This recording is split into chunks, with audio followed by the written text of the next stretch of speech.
Radio Shanghai.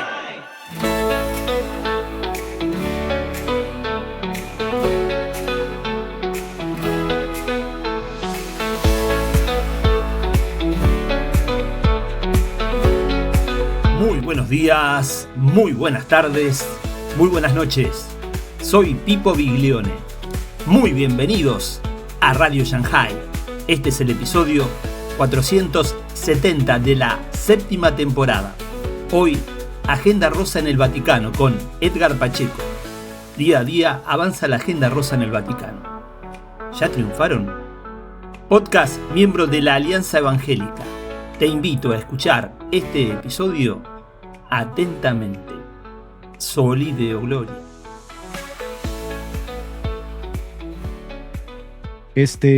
Mi gente querida, se viene 12 de diciembre en México. Yo sé que ustedes no son de México, probablemente son de Panamá.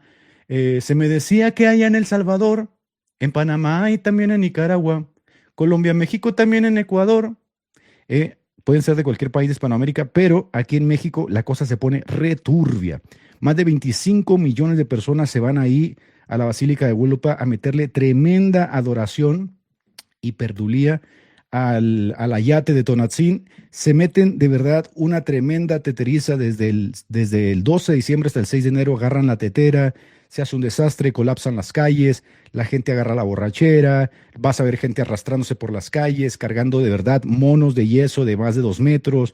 Una locura total, ¿no? Una locura total que por supuesto le deja muchos dividendos aquí al catolicismo romano en la basílica. Hay 2 basílicas, de hecho tuvieron que hacer una basílica más grande porque la gente viene de todas partes del mundo.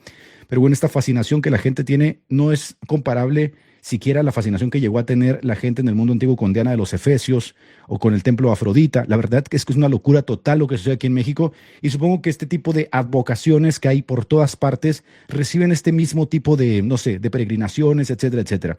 Y hablando de peregrinaciones, se va a dar una peregrinación de la tienda de Juan, que es una comuna de padres con hijos homosexuales que van a peregrinar al Vaticano el 2025, el 6 de septiembre, si no estoy mal, y vamos a hablar un poco de eso, de lo que está pasando en el Vaticano, y vamos a hablar de unas cosas bastante interesantes que se van a gestar en el mundo.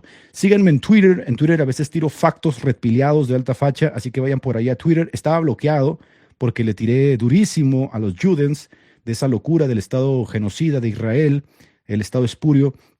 No tengo ninguna preferencia política, no me sitúo en ningún lado del espectro político, soy simplemente un tío que tira factos, y entonces muchas personas cuando se habla de Israel sienten su sensibilidad totalmente atacada, sobre todo aquellos que son dispensacionalistas, ¿no? Que han hecho de Israel un becerro de oro.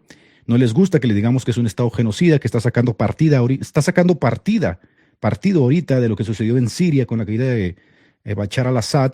Obviamente esto beneficia muchísimo a Israel, sus locuras del gran Israel, que va más allá de las fronteras del Líbano, Siria y todo el Sinaí, etcétera, etcétera.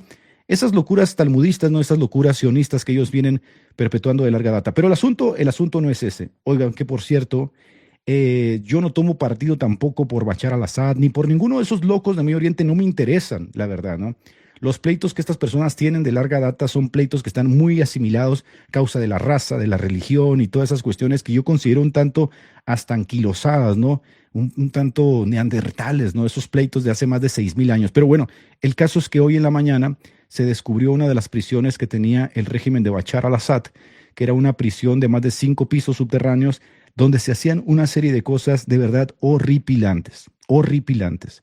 Vi algunas de las imágenes de lo que les hacían algunos de los presos que estaban en contra del régimen de Bashar al-Assad. Hermano, es que es una locura hasta dónde puede descender el ser humano. Gente a la que le sumergían la cara en ácido, ¿ve? Gente a la que les sacaban los ojos de las cuencas con cucharas. Mujeres violadas hasta el cansancio, 1,000, 2,000 veces. Niños que nacían producto de esas violaciones viviendo sin ver la luz del día jamás, viviendo en la propia prisión, 5 o 6 años encerrados. Gente encerrada en prisiones, amarrado de los pies, perpetuamente ahí, sin una cobija, sin comida, durmiendo entre los desechos. Una cosa aberrante, aberrante. Entonces, la iglesia ortodoxa metida en ese basural, apoyando al régimen de Bashar al-Assad, que porque Bashar al-Assad apoyaba a los ortodoxos. Lo mismo que está haciendo ahora el patriarca de Constantinopla con Putin. Lo mismo que siempre ha sucedido con la iglesia cuando se mezcla con los aspectos políticos, se prostituye con la política, ¿sí? Entonces, esta prostitución a la cual no fuimos llamados tendrá consecuencias, por supuesto. Nosotros no fuimos llamados a establecer estados pontificios, no fuimos llamados a gobernar países, no fuimos llamados a mezclarnos de forma política ni tratar de ganar por medio de la política al mundo. No fuimos llamados a establecer la cruz y la espada, como luego se decía con Bonifacio VIII. No fuimos llamados a eso. Entre vosotros, dijo el Señor, no será así. ¿Quién de vosotros será el mayor? Decían los apóstoles. Entre ustedes no será así.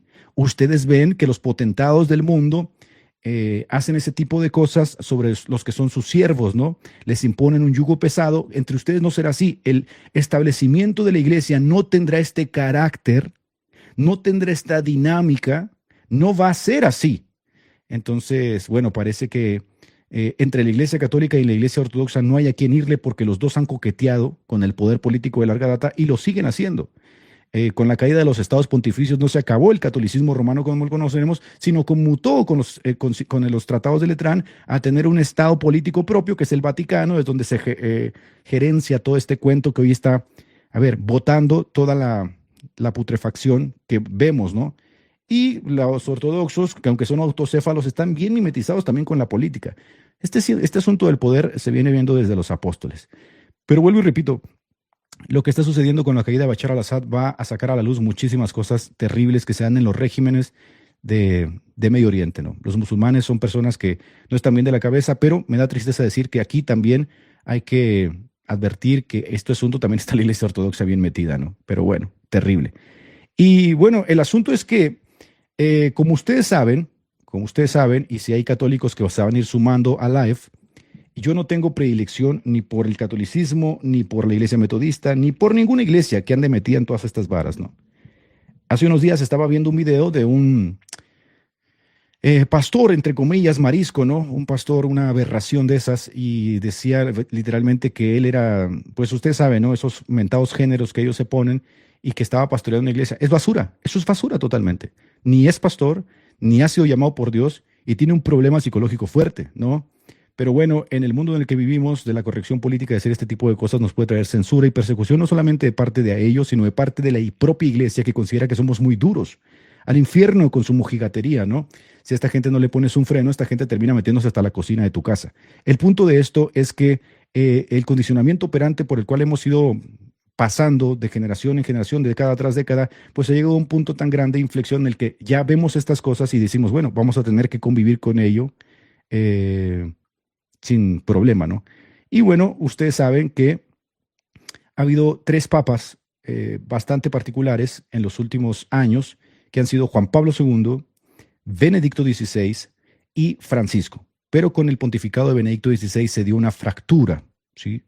Benedicto XVI, según sus propias memorias, que fueron transcritas por su secretario, que por supuesto Francisco le dio una patada a este secretario, lo echó del Vaticano, lo mandó, ¿no?, de vuelta y sin boleto de regreso a Alemania. Estas personas escriben en las memorias, esta persona escribe en las memorias de Benedicto, que Benedicto cuando vino a México, que es uno de los lugares más católicos del mundo, se metió un porrazo en el baño, ¿no?, del hotel donde estaba hospedándose, del lugar donde estaba hospedándose, y entonces eso le hizo como valorar la situación de su pontificado, y dice que ya después de ese golpe que se metió en la cabeza, él se dio cuenta que ya no estaba en condiciones óptimas físicamente para seguir gobernando a la Iglesia Católica, por lo tanto dejó el pontificado en manos de el cónclave, ¿no? Y fue elegido Francisco. Bueno, esa es la narrativa oficial. Ya no se sentía fuerte el señor. Había papas literalmente que salían con la baba cayéndose, como San Bernardo, como el caso de Juan Pablo II, ¿no? Que salía en vivo, ¿no? Ya sin poder hablar, sin poder proferir palabras, con la baba cayéndose, casi convulsionando, y seguían siendo papas. ¿Por qué? Porque es un cargo vitalicio. Pero él sentó un precedente, creo que el precedente de la Edad Moderna, de dejar el pontificado. Y la narrativa oficial fue que se metió un porrazo en la cabeza y eso imposibilitó que él siguiera siendo papa. Esa es la narrativa oficial. Cuando sale el libro póstumo de Benedicto XVI, parece ser que Benedicto XVI quedó muy sorprendido él mismo. No sé si él sería inocente o no sería inocente, yo lo dudo, pero narra algunas cosas bastante interesantes. La primera de las cosas que narra es que había una búsqueda desesperada por parte de la Iglesia Católico Papista de recaudar fondos económicos para la gestión de la Iglesia Papista, porque las controversias a causa de los muchos casos de pederastía que se dan en la Iglesia y las indemnizaciones multimillonarias que tenían que darse, habían hecho que las arcas del Vaticano en efecto se vieran menguadas. Y entonces comenta el secretario de Benedicto XVI que estaban buscando, una de las preocupaciones del pontificado de Benedicto XVI fue buscar fondos para poder lidiar con el déficit que se venía dando en la Iglesia Papista a causa de estar pagando e indemnizando a tantas y tantas familias que eran víctimas del abuso sexual a causa de cientos, si no es que miles de sacerdotes alrededor del mundo, porque no había una gestión correcta de qué hacemos con estos sacerdotes. Ustedes saben que de larga data la Iglesia Católica ha sido reticente a entregar a estos tíos a la ley, simplemente los cambian de parroquia, los protegen, los ocultan. Y entonces ahí en la gestión de Benedicto XVI parece ser que se empezó a dar cuenta de que había un lobby gay muy poderoso. Hoy ya lo vemos, hoy ya salió a la luz. Si ustedes pensaban que este lobby gay estaba oculto, ya salió a la luz.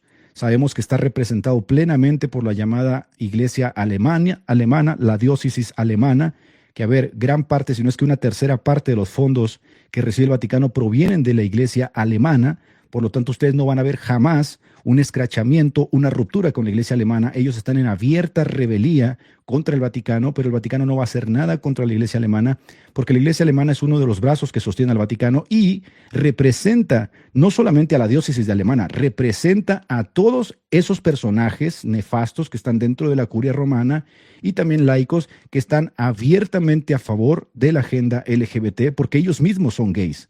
Ellos mismos tienen este problema, ¿no? Entonces la Iglesia alemana viene a ser como la parte LGBT de la Iglesia Católica. Una cosa impresionante que estemos viviendo esto en el año 2024, ¿no? Una cosa de locos de verdad. Pero ustedes se preguntan, ¿por qué no ha hecho nada? Por ejemplo, el Papa con James Martin, no ha hecho nada y no va a hacer nada, porque ellos ya pagaron el precio. Ellos ya se dieron cuenta de que van a perder a muchos conservadores en el camino. Y ellos eso ya lo asimilaron. Entonces, si ustedes piensan, hermanos, que la Iglesia Católica tiene miedo a perder a los conservadores, están equivocadísimos. La lectura es esta. La Iglesia Católica ya puso las cartas sobre la mesa y ya se dio cuenta que va a perder a muchos conservadores. Este trabajo lo debió haber hecho Benedicto XVI, pero Benedicto XVI dijo, no, señor, yo me lavo las manos, yo no quiero ser el Papa al que le dejen el mote de que fue el que dividió la Iglesia, porque la Iglesia en este momento, la Iglesia papista, está, por supuesto, en una fragmentación impresionante, impresionante. ¿Quién va a ser ese papa? Pues tiene que ser un papa que pueda lidiar con el caso. ¿Y quién va a ser? Nada menos y nada más que un jesuita, ¿no? Un jesuita, una de las órdenes más poderosas dentro del Vaticano, tan poderosas que llegaron a rivalizar con el propio papa, fueron expulsados en algún momento de la vida de la Iglesia papista. Y bueno, el asunto es que ya después del pontificado de, no sé, una década de Francisco, ya se puede estar dando cuenta qué es lo que Benedicto no quiso hacer. ¿Y a quién le dejó el trabajo? En efecto, a Francisco. Francisco, si ustedes piensan, escuchen bien lo que les voy a decir, si ustedes piensan que Francisco lo eligió un cónclave guiado por el Espíritu Santo, es que todavía es pecar de ilusos, ¿no? Todavía es no darse cuenta cómo funciona la politiquería dentro de las instituciones religiosas. Miren, hermanos, yo fui pastor de 2 instituciones religiosas. Fui pastor de la Iglesia de las Asambleas de Dios, fui pastor de la Iglesia Metodista y fui pastor de la Iglesia Metodista Libre. Es el mismo cuento. En todo lo que tenga que ver con elecciones de ministros, de obispos, de presbíteros, de pastores, en todas instituciones religiosas siempre hay un juego de poder, siempre. Ahora imagínense, en una de las instituciones más poderosas de Occidente, que es la Iglesia Católico Papista, por supuesto que hay un juego de poder que se viene dando desde antes. Por eso se habla de los papables, por eso se habla de los elegidos por Francisco, que ha elegido más del 70-80% de los que van a elegir al próximo papa. Sí, hay una continuación del poder como se da en cualquier grupo político, ¿no? Tristísimo, pero la realidad es que lo que se dio con Francisco estaba pactado desde hace mucho tiempo. Es decir, había una presión del lobby gay, había una presión de ese sector poderoso de la Iglesia Católica, que son gays abiertamente y que quieren todos estos cambios.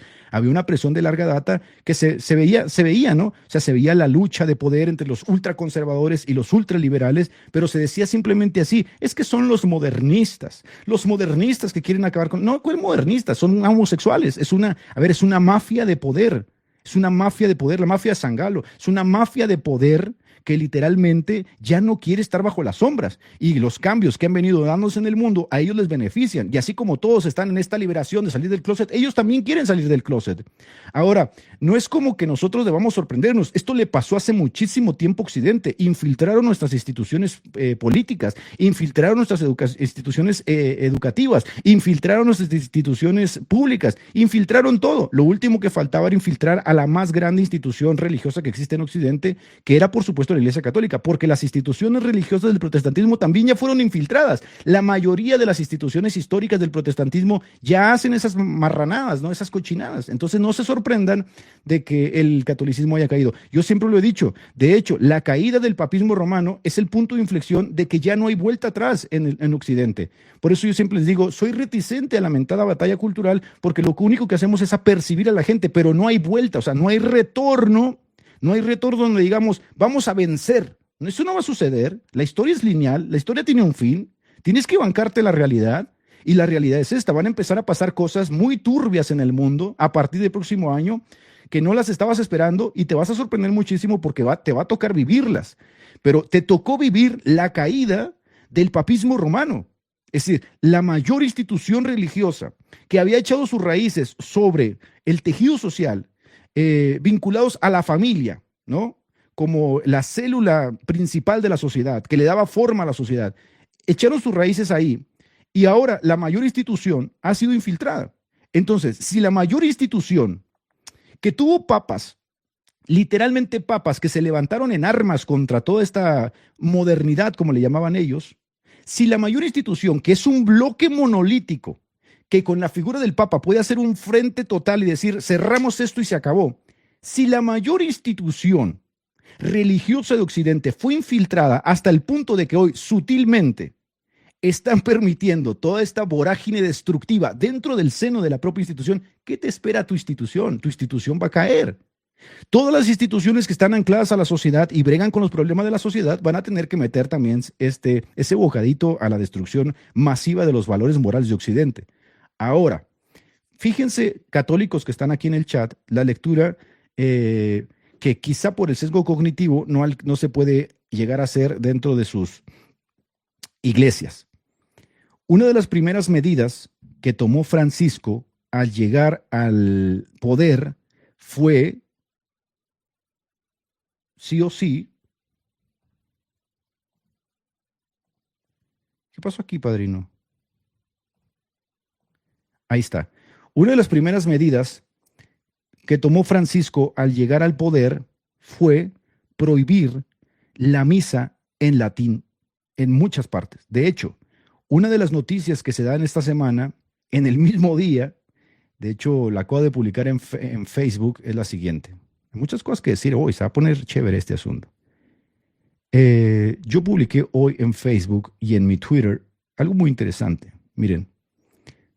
El mismo día que se hace público que el Vaticano va a permitir una peregrinación de una horda de mariscos, ese mismo día también se anuncia que va a prohibir la misa en latín en otro lugar más, ¿no?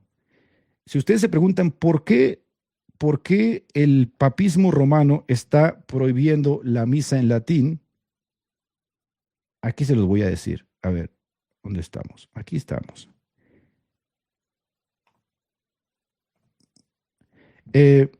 La razón por la cual el Vaticano está prohibiendo las misas en latín en gran parte del mundo, y no puedes tener misas en latín a menos que saques un permiso con el obispo, la razón es muy sencilla. La misa en latín estaba siendo utilizada básicamente como un punto de cohesión entre los conservadores, ¿sí? O los llamados grupos ultraconservadores. Ahora, la Iglesia Católica no va a dejar de estar en el epicentro de controversias cada día, ¿no? No es un tema nuevo, pero hoy hay una realidad muy tensa muy tensa entre lo que vendría siendo los ultraconservadores o los conservadores o los que quieren vivir esa antigua fe que la iglesia papista les daba y los ultraliberales mariscos, ¿no? Pero en los últimos años, en el pontificado de Francisco, hemos ido viendo como una clara inclinación del Vaticano hacia la misa en latín, una restricción cada vez más alta hacia la misa en latín, que para muchos católicos es considerada básicamente como una expresión, ¿no?, sublime de la liturgia católica que representa con creces al catolicismo, ese catolicismo medieval del cual ellos se sienten orgullosos. Pero al mismo tiempo que el papismo va privando a los fieles de la misa en latín, se va observando una apertura, a ver, sin precedentes cada vez más amplia hacia cuestiones relacionadas con el colectivo LGBT, contra todos estos mariscos, ¿no? Se va abriendo cada vez más, mientras que al mismo tiempo va cerrándose la pinza contra los conservadores. ¿Qué te dice esto? Que va quitando obispos conservadores, va escrachando obispos conservadores, va privando a los fieles católicos de la misa en latín. ¿Qué te dice esto? Que es más que obvio que la Iglesia Católica ya jugó las cartas. Miren, hay una escena en la película de Breaking Bad, yo no sé si ustedes se acuerdan de la serie de Breaking Bad, que es buenísima. Hay una escena donde matan al cuñado de Walter White, ¿no?, de Heisenberg, Hank. Básicamente, para quien no ha visto, está catalogada como una de las mejores series de todos los tiempos. En ese episodio en particular sucede algo muy interesante, y es una frase que dice Hank que, a ver, está inmortalizada, ¿no? Básicamente se agarran a balazos por ahí con los sicarios, Hank queda herido, queda en el piso, y entonces Walter White le dice: Hank, ruega para que estos tíos te dejen vivo. Y Hank dice una frase, dice: eres la persona más inteligente que conozco, y no te has dado cuenta que esta persona tomó su decisión hace 10 minutos. Uf. Esta persona tomó su decisión hace 10 minutos de matarme. Hace 10 minutos tomó la decisión. Yo les digo a los católicos, si ustedes piensan que son el bloque reaccionario, que van a hacer que cambie la Iglesia Católica, déjenme les digo, hace una década se tomó la decisión de que ustedes están fritos. Hace una década la curia poderosa del Vaticano jugó las cartas. Los conservadores no representan ya nada para el catolicismo romano. Ustedes están fritos. Esa es la lectura que ustedes no alcanzan a ver porque todavía bregan con el sesgo cognitivo de que probablemente ustedes, con la lucha que están haciendo hacia adentro del Vaticano, van a hacer que cambie el Vaticano, ¿no? No. La realidad es que si a ustedes se les está prohibiendo la misa en latín, que es punto de cohesión para todas esas facciones conservadoras que quieren volver a ver ese glorioso pasado del Vaticano medieval, eso no existe. Hace una década que ustedes quedaron fuera de la ecuación. Hace una década que tras bambalinas se firmó el acuerdo para que ustedes quedaran sin representación. Ustedes ahora mismo están huérfanos. Ustedes no tienen institución que los represente. Ustedes están fritos. Por eso tienes a Fernando Casanova diciendo, ahí nos vemos, ¿no? Y va a haber un éxodo de católicos que van a tener que salir sí o sí del catolicismo romano. Y van a tener que buscar alguna forma de, no sé, de vivir la fe, porque en el catolicismo no va a pasar, porque ustedes ya están muertos para el catolicismo. Entonces, si ustedes piensan que Francisco está siendo duro porque les quitó a Stirkland, que está siendo duro porque les está expulsando a obispos conservadores, gente, es que ustedes no están haciendo la lectura correcta. Es que hace una década que el papismo cayó. El papismo está vendido al LGBT, el papismo está vendido a la comunidad arcoíris, a los mariscos, a la fiesta del tornillo. El papismo está totalmente consciente de que va a perder a unos 5, 10, 20, 30 millones de personas que se dicen ultraconservadores. Lo más triste son los que andan en la media vara, ¿no? Los que todavía no alcanzan a hacer la lectura y dicen, no, pero es que ustedes están exagerando, los ultraconservadores están exagerando. No están exagerando nada, cabezón. Es que es más que evidente que hay un ataque directo a la tradición litúrgica que representa a estos conservadores, ¿no? Porque esa misa en latín, esa misa tridentina, es más que un simple ritual, representa el pasado glorioso del que se jactan justamente los católicos romanos, ese pasado medieval donde la Iglesia Católica literalmente tenía el poder, ¿no? Representa un lazo directo para ellos con la historia, con la teología clásica de la Iglesia. O en ese contexto, por supuesto que las restricciones crecientes y la expulsión de obispos conservadores que el Vaticano le ha impuesto a todos estos tíos a esta forma de celebración litúrgica, pues no son meramente administrativas. Es más que obvio que aquí hay una lucha de poder entre la fiesta del tornillo y los conservadores. Es una lucha que en esencia es un golpe contra un segmento muy específico del catolicismo. ¿Por qué? Porque toda esta gente que nació después del Concilio Vaticano II, esta gente ya está habituada a vivir el catolicismo del Concilio Vaticano II, que es con la misa en el lenguaje vulgar, que es con el padre dándole de frente, dándole la hostia en la mano, igual haciendo una fiesta, igual bailando. Esta gente no quiere cambios, esta gente no sabe ni lo que es la misa en latín, no les interesa, ¿no? Ustedes están viviendo el capítulo de Breaking Bad llamado Ozymandias. Ustedes están viendo la muerte de Hank. Ustedes están viendo ante sus ojos cómo el papismo literalmente los está dejando fuera de la ecuación. Ustedes están viendo cómo se está dando un golpe concentrado a un segmento de católicos, de facciones del catolicismo, que buscan conservar su identidad en una institución que se ha abierto, literalmente se ha abierto de capa ante la modernidad del LGBT, ante el progresismo, ante la Agenda 2030, ante el Foro de Davos, ante el globalismo, ante la nueva religión de la Pachamama. Entonces, aunque muchos suelen decir que estas restricciones son porque la misa en latín se ha convertido en un punto de cohesión, lo que no te dicen es por qué la misa en latín se ha convertido en un punto de cohesión. Se ha convertido en un punto de cohesión, un punto de resistencia, justamente porque estos conservadores están haciendo la lectura bien. Hay un problema. Lo que no están haciendo los conservadores es la lectura total. ¿Ves? Los conservadores están haciendo una lectura correcta. La misa en latín es una suerte de resistencia de ese pasado glorioso de la Iglesia Católico Papista para mantenerlo ante las generaciones que vienen y resistir ante la modernidad, dicen ellos, de la protestantización de la Iglesia. Esa es la mitad de la lectura. Lo que tú no sabes es que la razón por la que existen estas resistencias es porque tú ya no vales nada para la Iglesia. Y la razón por la que te están quitando las misas en latín en todas partes del mundo es porque tú ya no vales nada para la Iglesia, porque el rumbo actual de la Iglesia ya no es ese tradicionalismo conservador de la grande idea de los estados pontificios. Ya no existe ese catolicismo de la Iglesia. Ahora, vuelvo y repito, hay conservadores que la tienen clara, pero todavía hay unos que andan en la media vara que dicen, no, yo tengo la esperanza de que yo represento una facción conservadora. Tú no representas nada. Tú como laico en el catolicismo no tienes ningún tipo de representación. Entiende esto. Los que pueden llegar a tener el poder de cambiar algo dentro de la Iglesia Católica son los obispos. Tú como laico de a pie, que ni siquiera eres pastoreado por la Iglesia Católica, que vas y te sientas un domingo a escuchar misa y el sacerdote no te conoce, tú no tienes ningún tipo de poder, tú no vas a cambiar a la institución religiosa más poderosa de Occidente. Los únicos que pueden hacer un cambio dentro del catolicismo romano son los obispos, porque los obispos, como líderes de diócesis, pueden coaccionar a la gente a tomar decisiones. Ah, ahora ya entiendes por qué echaron a patadas a Stirkland. Ah, ahora ya entiendes por qué están echando a patadas a los obispos conservadores. Ya estás entendiendo la lectura total. Los están echando a patadas porque ellos son el verdadero frente que puede traer consecuencias a esta apertura al LGBT de la Iglesia Católica. Entonces, tú como laico a la Iglesia no le importas nada. Es más, la Iglesia Católica ya te da por perdido. Pero estos obispos pueden llegar a ser peligrosos porque estos obispos pueden crear una división. Entonces, la gestión de Francisco ha sido muy inteligente, hermanos. Ha sido muy inteligente. Porque, por un lado, fíjate, tienes al católico de a pie diciendo, no me parece esto, ¿no?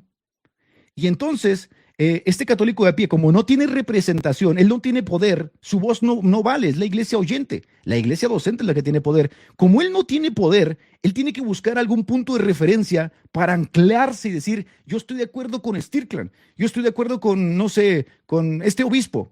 Ah, exacto. Pero te vas a tener que enfrentar no solo al escracheo del propio Papa, que ha expulsado a estos obispos, sino al escracheo de tus propios hermanos.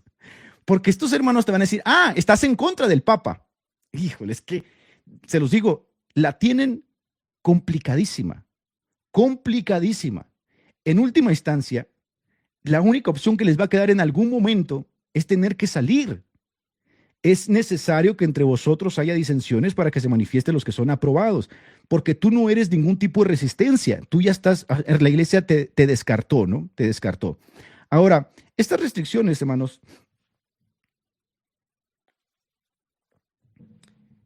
a diferencia del protestantismo, son terribles para el católico porque no hay contrapesos. Miren, por ejemplo, la iglesia putrefacta de metodista de Estados Unidos, una iglesia putrefacta, hija de la Gran Babilonia, ramera del Apocalipsis, a mí ni me va ni me viene porque hay un contrapeso. Mi iglesia metodista en México es autónoma, ¿ven?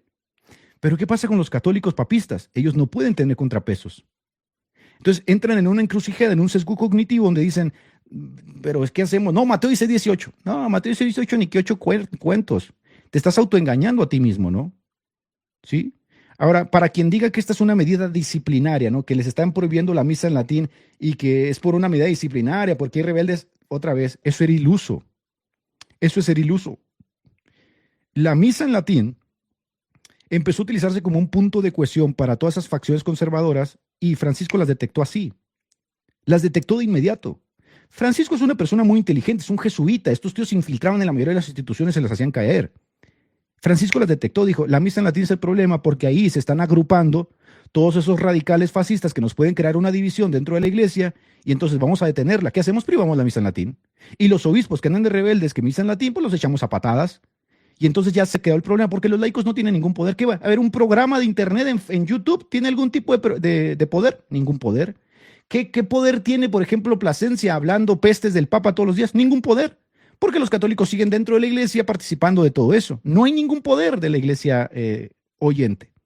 Ahora, es un tanto irónico porque, fíjense ustedes, volvamos a hacer la lectura total.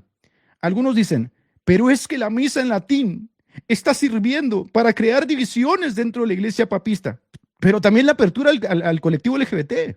O sea, en paralelo, es la misma vaina. Es decir, si nosotros fuéramos sensatos y dijéramos, a ver, la misa en latín es un problema porque está creando una división. Caramba, pero también la apertura al colectivo LGBT en la iglesia está creando una división. ¿Por qué prohíbes la misa en latín y no prohíbes la apertura al colectivo LGBT? Ah, porque las cartas ya se jugaron. La pérdida viene del lado conservador. Para poder tener a un pueblo que esté asimilado, la gran masa del pueblo esté asimilada a ese nuevo catolicismo, tenemos que quitar a las cabezas, porque el ingenio siempre sale de los individuos. ¿Y quién vamos a quitar?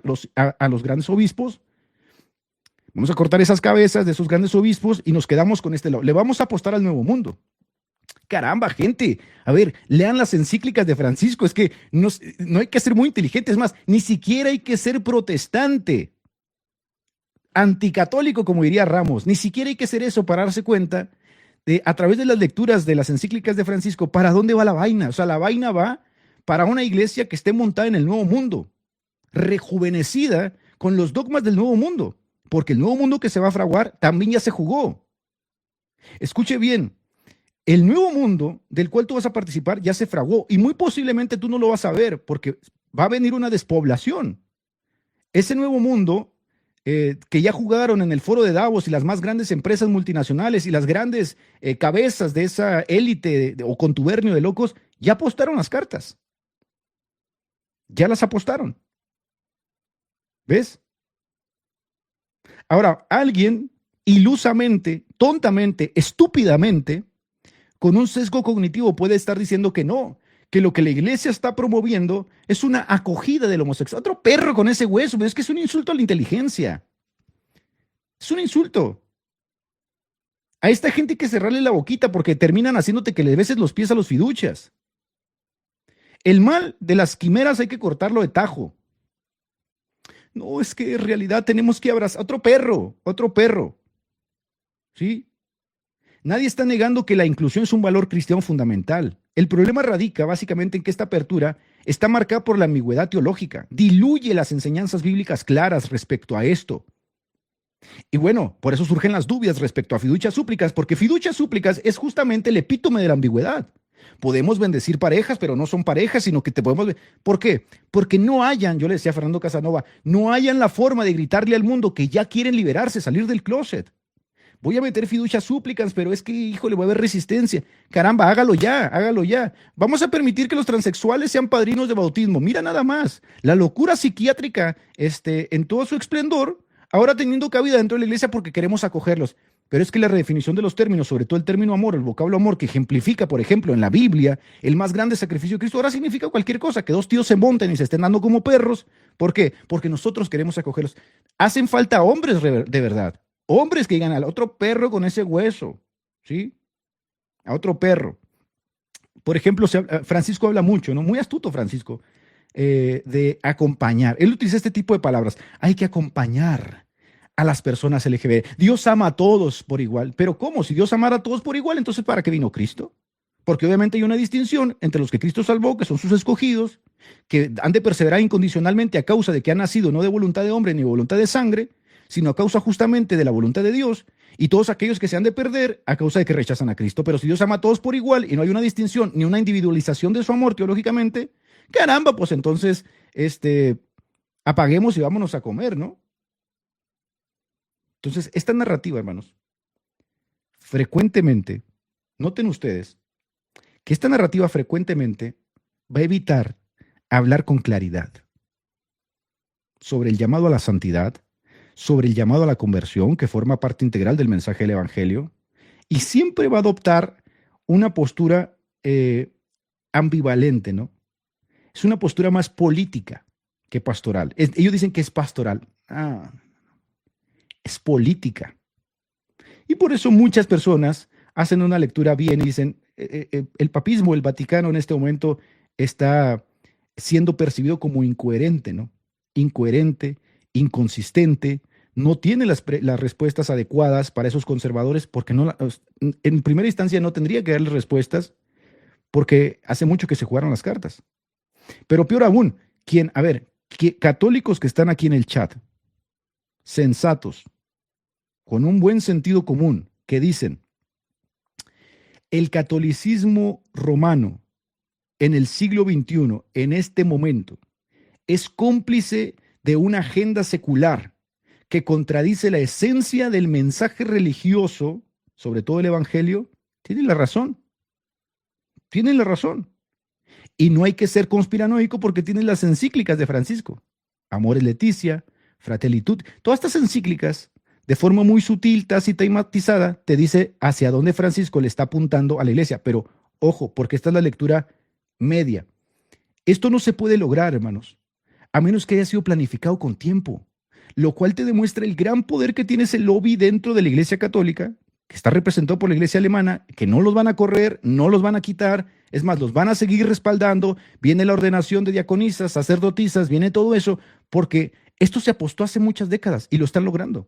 Por eso tienes a las logias masónicas celebrando Fratelli Tutti, que es una encíclica masónica, que utiliza la misma jerga, que utiliza la misma nomenclatura de los masones para hablar de supuestos valores de fraternidad, de universalidad, etcétera, porque está montada justamente en eso la Iglesia Católica. Ahora, por supuesto que aquí hay una doble vara.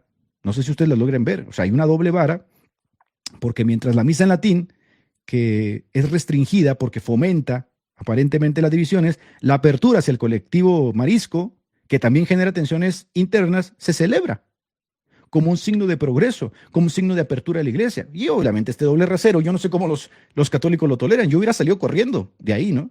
Imagínense que yo forme parte de la Iglesia Metodista Unida que está llena de mariscos, ¿no? Y que está podrida, y que me digan, ¿saben qué? Ya vamos a casar homosexuales y hacer todo este batero. Pues ahí nos vemos, ¿no? Pues ahí te ves, ¿no? Púdrete tú solo.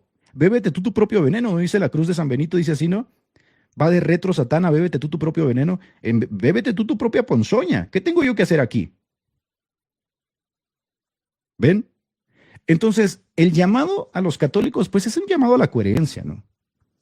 La iglesia